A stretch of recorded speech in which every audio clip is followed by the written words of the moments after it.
संसद से लेकर यूनाइटेड नेशन तक रावत जी ने अपनी बात रखी है और अपना लोहा मनवाया है।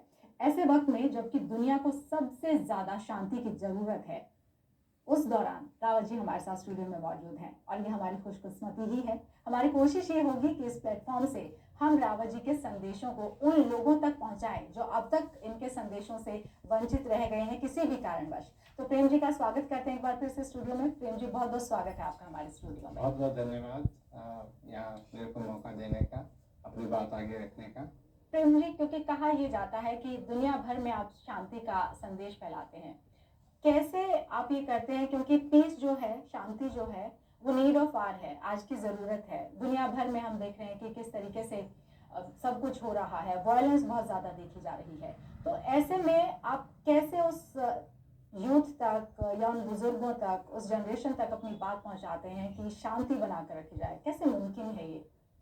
शांति की जरूरत तो हमेशा ही रही है, ये आज की बात नहीं है। आज तो हम क्या देख रहे हैं कि क्रांति देख रहे हैं ज्यादा, पर क्रांति भी संसार के अंदर रही है, लड़ाइयाँ भी खूब हुई हैं, परंतु कैसे हम सारी जो इंफॉर्मेशन हमारे पास आती है उसको देखते हुए हम सोचते हैं कि नहीं, सचमुच में हमको खतरा है, आम आदमी को खतरा है, तो आदमी सोचता है कि शांति अच्छी चीज़ है। और शांति की तो हमको हमेशा ज़रूरत रही है, और हम भूल जाते हैं कि कितने ही लोगों ने ये कहा कि शांति की हमको ज़रूरत है।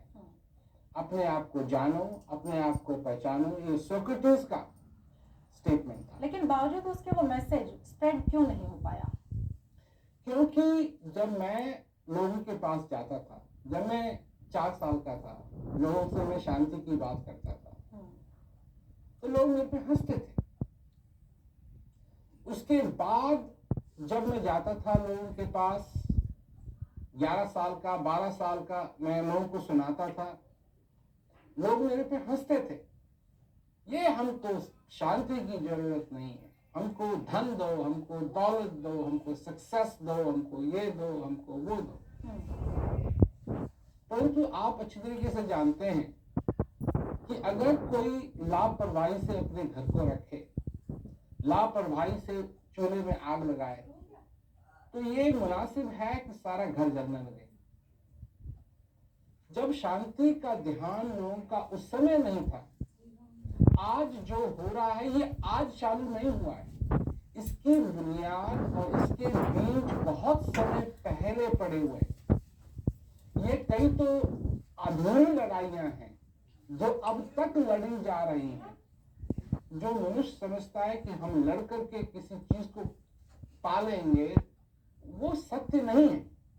सत्य यह है कि शांति हर एक मनुष्य के अंदर है, और अगर वो उसका एहसास नहीं कर पा रहा है तो किसी न किसी तरीके से उसको कुछ भी करना चाहिए कि वो उस शांति का एहसास कर सके। तो आप जो संदेश देते हैं, क्या आप उसमें यही ऑफर करते हैं? मैं ऑफर कुछ नहीं कर रहा, ये मैं कह रहा हूं कि अपने आप को जानो, और अगर अपने आप को जानने में आपको मदद चाहिए तो मैं आपकी मदद कर सकता हूं, पर इंटरेस्ट में आप में क्रिएट नहीं कर सकता। ये तो आपको अपने जीवन में समझना पड़ेगा कि हाँ, मेरे को अपने आप को जानने की जरूरत है। हाँ, सचमुच में ये तो वाली बात हो गई ना कि आप घोड़े को पानी के पास ले जा सकते हैं, पर पानी पिला नहीं सकते, मतलब उसे घसीट सकते हैं। तो यही बात हो जाती है लोगों के साथ कि अगर लोग नहीं समझते हैं कि उनको शांति की जरूरत है, तो 10 बहाना बनाएंगे। हमको ये नहीं चाहिए, हमको ये चाहिए, हमको ये करना है, हमको वो चाहिए, हमको प्रोग्रेस चाहिए, हमको ये चाहिए। किंतु शांति एक बुनियादी चीज है, ये चाहे बाहर ना हो पर अंदर होनी चाहिए। जैसे बुनियाद नहीं दिखाई देती है किसी भी मकान की, परंतु है, और अगर नहीं है तो वो मकान अनस्टेबल। बिल्कुल। और उसी प्रकार अगर मनुष्य के अंदर शांति है तो वो स्टेबल है, मनुष्य के अंदर अगर शांति नहीं है तो वो सारी परिस्थितियों का विक्टिम है।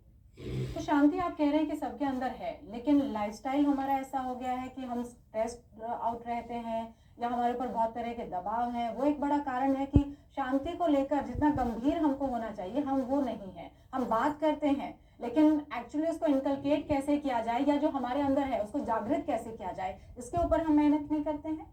देखिए, हम अपने आप को समझते हैं कि अब हमारे पास टाइम नहीं है, ये नहीं है, वो नहीं है, हम बहुत बिजी रहते हैं, ये सब कुछ होता रहता है।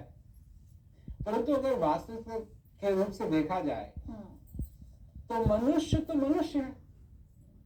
उसका कॉम्पोजिशन क्या है? Oxygen, hydrogen, nitrogen, phosphorus, carbon, calcium, 6 चीजों का 90